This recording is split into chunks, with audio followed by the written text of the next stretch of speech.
Today's number, 12. That is the percentage of American children aged 5 to 7 who own a smartphone. Yes, that is more than 1 in 10 kindergartners, or as Sam Altman calls them, early adopters. Welcome to Prof Markets. I'm Ed Elson. It is October 15th. Let's check in on yesterday's market vitals. The major indices fell on resurgent tensions with China. The Dow managed to recover its losses and end the day higher after Fed Chair Powell indicated that rate cuts are on the way. Meanwhile, the yield on 2-year treasuries hit their lowest level since 2022. And finally, AMD shares rose as much as 3% after the company announced a chip deal with Oracle. Oracle said it will purchase 50,000 GPUs from AMD, and its shares fell more than 3%. Okay, what's happening?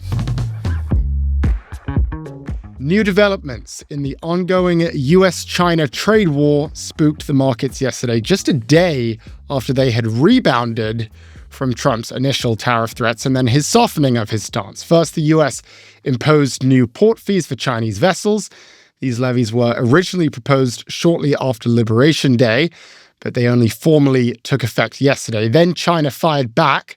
They imposed similar port fees of their own, and they also announced sanctions on certain American shipbuilders. The S&P and Dow fell as much as 1.5% on these fears of escalating tensions. Once again, by noon, a U.S. trade representative said President Trump and President Xi are still on track to meet, and the indices rebounded. But just before the closing bell, Trump accused China of committing a, quote, economically hostile act by halting American soybean purchases. And in retaliation, he said on Truth Social that the administration is considering a cooking oil embargo. The post triggered another sell-off and dragged the S&P back into the red in the final minutes of the trading day. So a lot of crazy tariff developments, a lot of confusing drama once again. So to unpack these developments, to explain what on earth is going on here, we are speaking with Alice Hahn, China economist at Greenmantle and host of the China Decode podcast. Alice, thank you for joining us on Prof Markets. Thanks, Ed. What a difference a day makes, I have to say. Yeah, exactly. We were just talking about this yesterday. We thought we had a handle on what was going on with China. Indeed, we're maybe seeing the trade war is back on. I mean, help us make sense of what has happened here. I mean, we had the tariff threats from Trump last week. Then over the weekend, he softens the stance. Then the markets appear to be happy about that. Markets go back up. And then all of this stuff happens today. And I'm looking at Trump back on Truth Social. He's calling China economically hostile. What actually has happened over the last couple of days here? I think ultimately both sides were caught off guard by each other's policies and reactions. On the first side, I would say China certainly miscalculated its policy. It thought it could, to borrow a soccer term, slip one past the goalie by basically expanding this framework of export controls for critical minerals, these 5 additional rare earths elements. And it didn't expect the Trump administration, I think, in hindsight, to act quite so aggressively. And certainly, if you think about the minutiae of the export controls for these rare earths, it is pretty significant. Now, China did try to walk it back. MOFCOM over the weekend saying that it ultimately wasn't tantamount to a ban. It was just going to limit based on a licensure regime where necessary. But I don't think that has assuaged or allayed any of the fears from Washington, even although you've got Besant, the Treasury Secretary, coming out saying that a deal can still be made, that Trump and Xi will likely still meet in Korea at the end of the month. Fundamentally, I think that it's created more hostility amongst the hawks in Washington, who have already been in the camp that China is this long-term strategic adversary. I think what has been interesting in the first year of Trump's presidency is that he has very clearly taken a more dovish position towards China. But I think what we've seen in the last few days is that how quickly, just as in Trump 1.0, that can shift again to a more hawkish bent. And certainly, I think Trump and his team are unhappy with the way in which China has weaponized rare earths. And I think that we will continue to see volatility on both sides ultimately trending towards continuing conversation and wanting a deal. But this again shows how a deal is extremely difficult for both sides. We've gone past tariffs. We're at an impasse or a détente of sorts on the tariffs at 30%. But when it comes to these other aspects, whether it's port fees or it's export controls or purchases of soybeans, these other nitty-gritty matters are still very, very hard to iron out. And both sides believe that the other side is weaker than the other side believes. China believes that the US is in a position of weakness when it comes to certainly tariffs and when it comes to rare earths. And America, again, per Besant's comments the other day, believes that China's economy is extremely weak because it is so trade dependent. I think both sides are fundamentally misreading each other, which is what is casting us back into a period of volatility. Yeah, I was interested to see Besant's comments that he made to the Financial Times. I was surprised that he would go to a newspaper and say these comments right when we thought that the tensions had eased, right when we thought that, okay, maybe things are going to be fine. And then Besant goes to the Financial Times. He says that these restrictions are a sign of how weak their economy is, how weak China's economy is. He says they want to pull everybody else down with them. And these are very aggressive statements to make, and especially aggressive to go to a news outlet who you know are going to report on it. So I'd love for you to just break down, why is Scott Bessant saying that right now, right at the moment where we thought that maybe things were okay? I think ultimately what the US side wants to remain firm on this issue, on China basically weaponizing rare earth elements.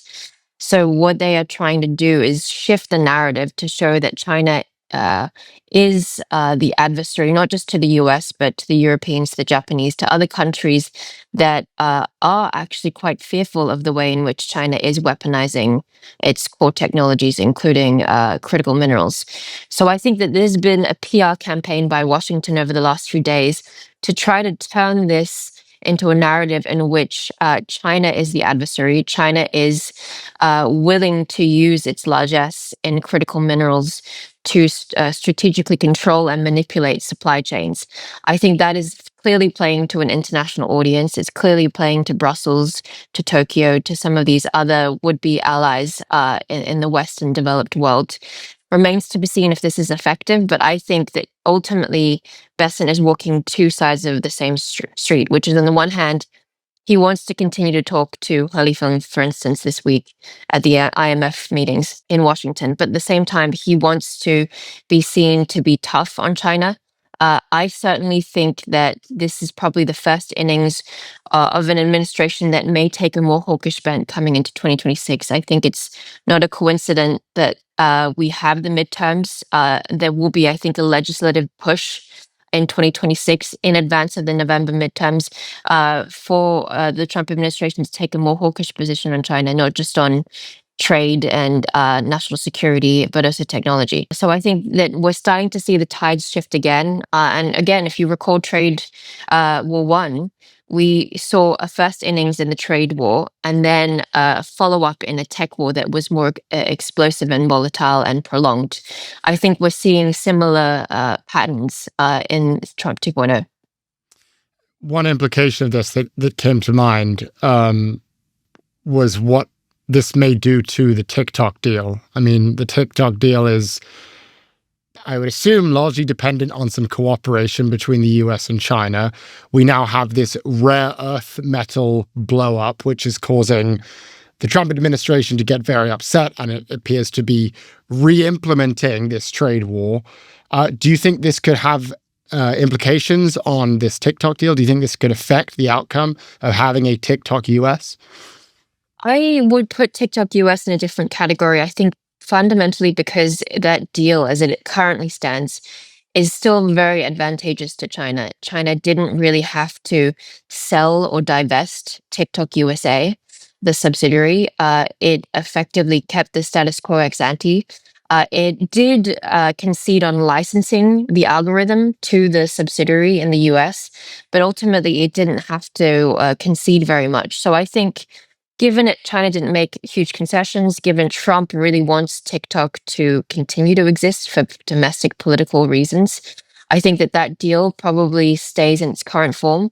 I think separately, what is more problematic is what is going to happen in terms of other technologies, in terms of chips. Might there be more restrictions on chips and chip equipment from the US or from other countries going into China? I think that's very, very conceivable. Similarly, there are other aspects like biotech, where China is still reliant on US equipment. I think there could be a ramp up there as well. And then the last thing that I will say is that ultimately, the Trump administration, I think, will start to bring in more escalatory measures. It's already talking about stopping purchases of cooking oil. I think that a lot of other issues when it comes to trade and technology will come to the fore in the next few days, because ultimately both sides are trying to gain leverage in advance of the talks, if they do happen, in South Korea and the end of October. So I think in the next week or so, we're in sort of a very volatile period in which both sides, I think, have an incentive to escalate in order to de-escalate. Yeah. The cooking oil embargo kind of made me laugh. It does feel as if he's grasping at straws here. Exactly. Anything to insult them. Okay. Alice Han is China economist at Greenmantle, host of the China Decode podcast, which you should go check out. Alice, we really appreciate your time. Thanks so much, Ed. Talk to you soon. We'll be right back. And if you're enjoying the show so far, be sure to like and subscribe to the Prof G Pod YouTube channel at the link below.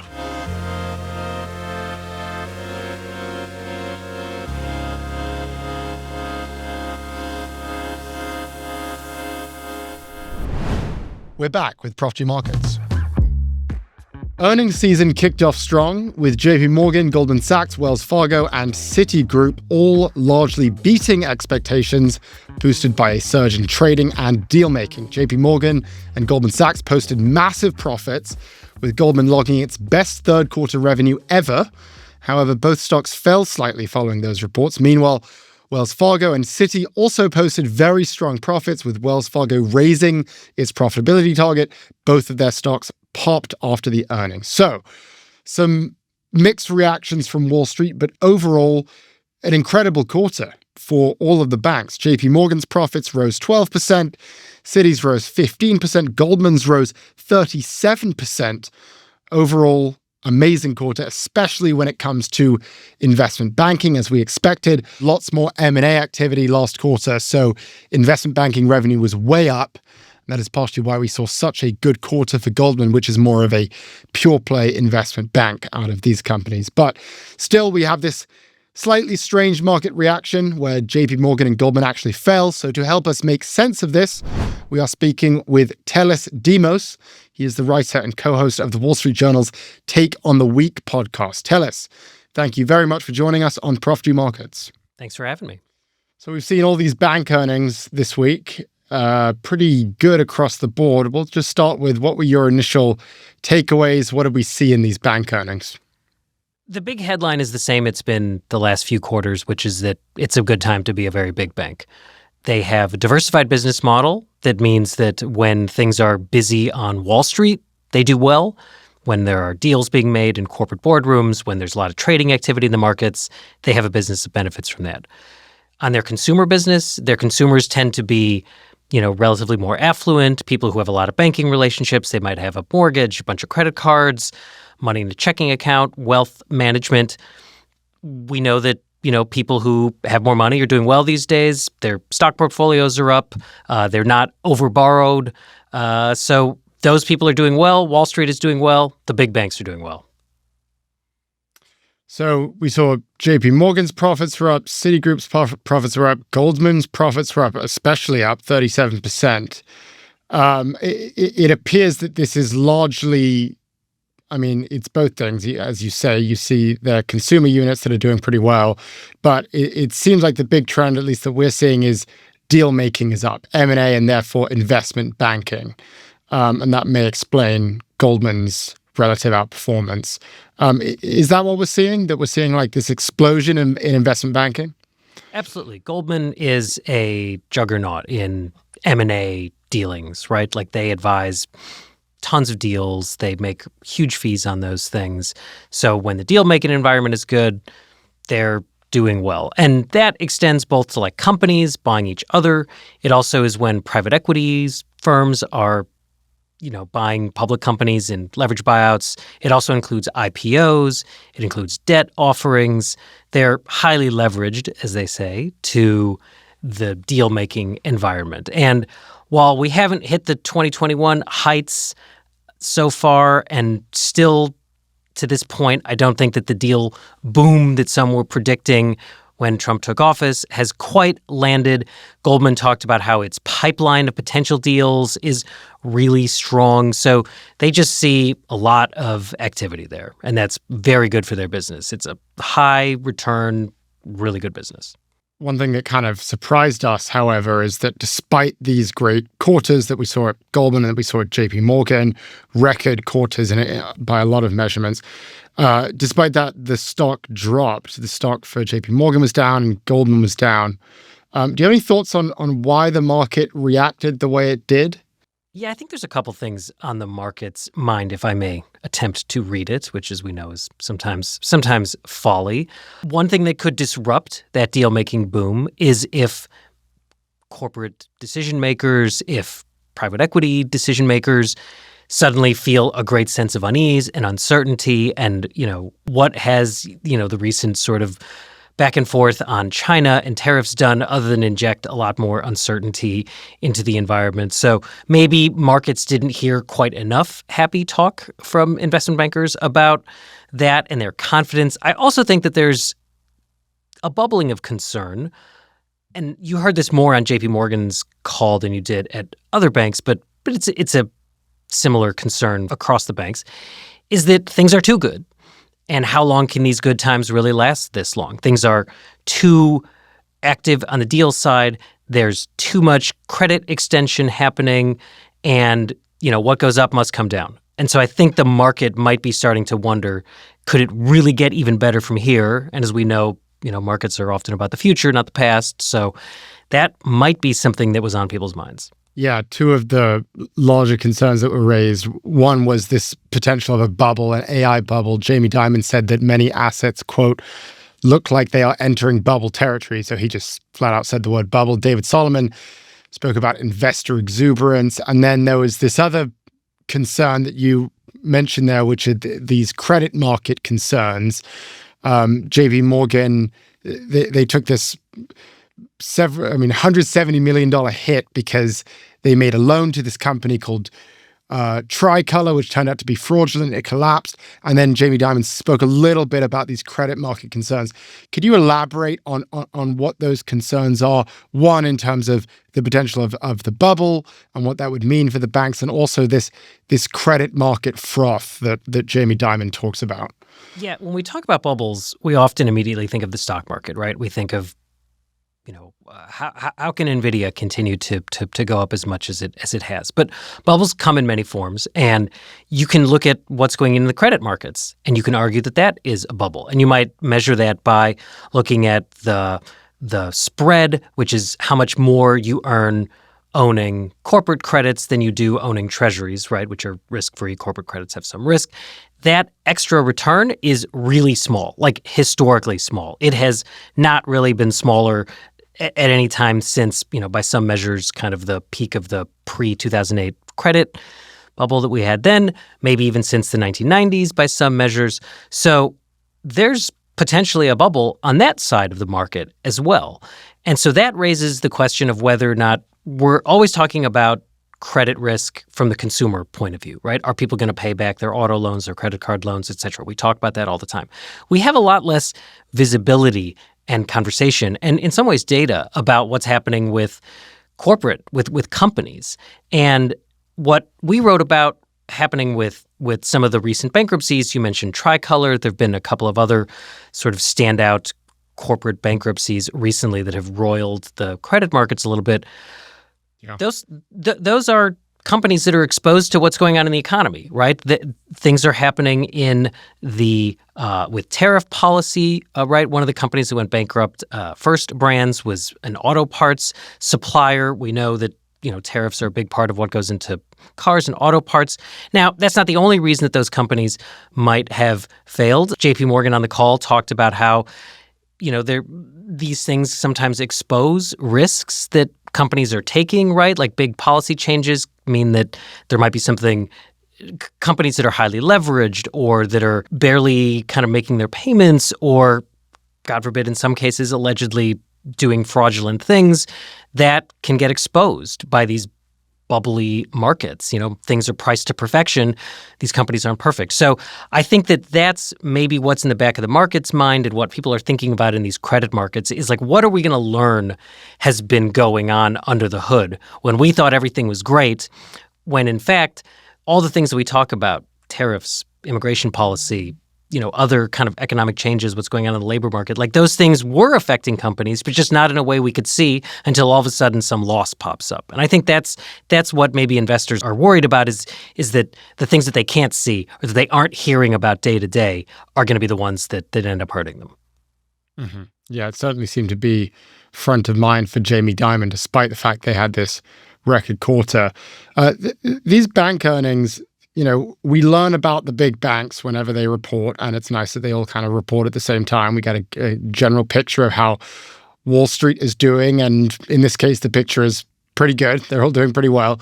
It can also be kind of a bellwether moment for what is happening at large in the economy. I mean, Jamie Dimon, David Solomon, these are people who have very, very good oversight over what is actually happening in the economy. They get a lot of great data. Their job is to kind of figure out what's going on in America and react to that. Did we learn anything in these bank earnings about what is happening in the real economy in America right now? Did we get any insight as to what things may look like over the next few months? Well, like you said, these companies are run by people with access to enormous amounts of data and insight, about what's going on in the economy. And so to the extent that they continue to run their businesses with the expectation that things are going well, they're going to they expect more deals to happen. They are making loans that they think will get repaid. That speaks to their confidence that the economy will weather whatever storms come. But it also says something about their own businesses, right? JP Morgan Chase is an enormous company with incredible resources. Even if there was an economic downturn, JP Morgan might not feel it the way a lot of other companies do because they have such enormous resources. So I don't think that we can take what the banks say or do or their results as a direct read on the economy. I think we can infer a lot of things, but I don't think that it's a one-for-one relationship because the fact is that banks are more leveraged to the financial economy. Here's something that's, I think, underappreciated about banks. When the markets are good, things are good for them. They make more money managing a larger amount of assets because prices are high. They might be lending larger balances. They might be getting more deposits because people are selling investments and depositing that money. So a rising market is good for the banks. And so in that way, they're more a receiver of what's going on than they are necessarily a driver of it. So I think that we can pick and choose different indicators. We can maybe draw comfort from things banks say about the conversations they're having with their clients. Those are good indicators, but I don't think that as the banks go, the economy goes is necessarily the lesson to draw from big banks. The U.S. economy is so vast that even banks as big as we have are not spanning the entire thing, nor are a lot of companies, like, as they say, financialized in a way that they touch the banks. I mean, maybe a small business has a credit card at a bank, but it's not like they're getting giant lines of credit and, getting these services necessarily from the country's biggest bank. In fact, I've argued that if you really want economic indicators, you should really look at smaller and middle market banks. Those banks are much more touching a lot of the companies that are at risk, right? Because big banks' customers are also often the biggest companies. And those giant multinational corporations, whatever's going on in tariffs, whatever's going on in the economy, they have a lot of levers to pull. They're diversified. They're operating in other markets, et cetera. If you're just a domestic specific kind of monoline company. You do one thing, and that one thing is being challenged or disrupted in some way. That might be it for you. And so it might be a smaller bank that has a overall kind of larger relationship with you. And so you should really look at kind of the banks you've never heard of. You should be looking at their results just as much as you are at the JP Morgans and Bank of Americas and Goldman Sachs's of the world. All right. Telis Demos is the writer and co-host of the Wall Street Journal's Take on the Week podcast. Telis, we appreciate your time. Thanks for your time. Really appreciate you having me on. So, a record quarter and a record year in many ways for all of these banks. Goldman had its best quarter since 2021. Investment banking business is on track for its strongest year ever. JP Morgan also had a great quarter, $9 billion in trading revenue. That was the best ever quarter for JP Morgan and their trading business. Citigroup also crushed. Total revenue up 9%, best Q3 ever. And then you just look at the stocks of these companies. Goldman stock is up 47% year to date. Citi stock is up 51% year to date. So yes, maybe there was a slight pullback for JP Morgan and for Goldman, but ultimately these companies are crushing. You compare it to the S&P, which is up 13% year to date. So these companies are massively outperforming. It is a great time to be a bank, specifically a big Wall Street bank, perhaps even the best time to be a big Wall Street bank. These investment banking fees, they're surging, the trading revenues are rising, every big player on Wall Street posting record numbers, which is interesting because you might also remember just a few months ago when the administration was telling us that basically the opposite was going to happen, that the big banks and the Wall Street banks, they had already had their day in the sun. And they were telling us that 2025 was going to be Main Street's year, not Wall Street's year, Main Street's year. I'm proud to be the president for the workers, not the outsourcers, the president who stands up for Main Street, not Wall Street, who protects the middle class, not the political class. For too long, financial policy has served large financial institutions at the expense of smaller ones. No more. No more. For the last 4 decades, basically since I began my career in Wall Street has grown wealthier than ever before, and it can continue to grow and do well. But for the next 4 years, the Trump agenda is focused on Main Street. It's Main Street's turn. It's Main Street's turn to hire workers. It's Main Street's turn to drive investment. And it's Main Street's turn to restore the American dream. And who's going to lead this revival? The men and women in this room. And yet, here we are in September. Wall Street's having its best year ever. Investment banker bonuses are up almost 30% this year. And at the same time, while Wall Street is having one of its best years, Main Street is struggling. Consumer sentiment is down 22% from a year ago. Job growth between May and August down 75% from a year ago. Small business sentiment is also in decline. 64% of small businesses saying they're struggling with these supply chain disruptions. 31% saying they have to raise prices. Bankruptcy filings are up 12% compared to last year.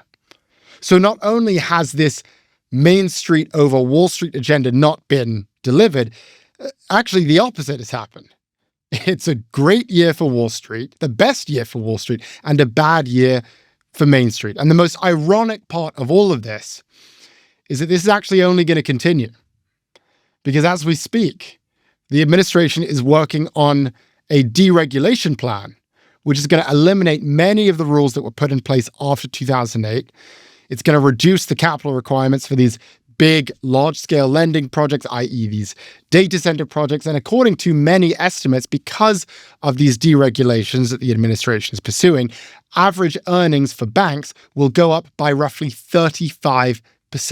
Now, this isn't to say that it is a bad thing that banks are doing well, but it is to say that the economic story that the administration told us for many months, that story was a lie.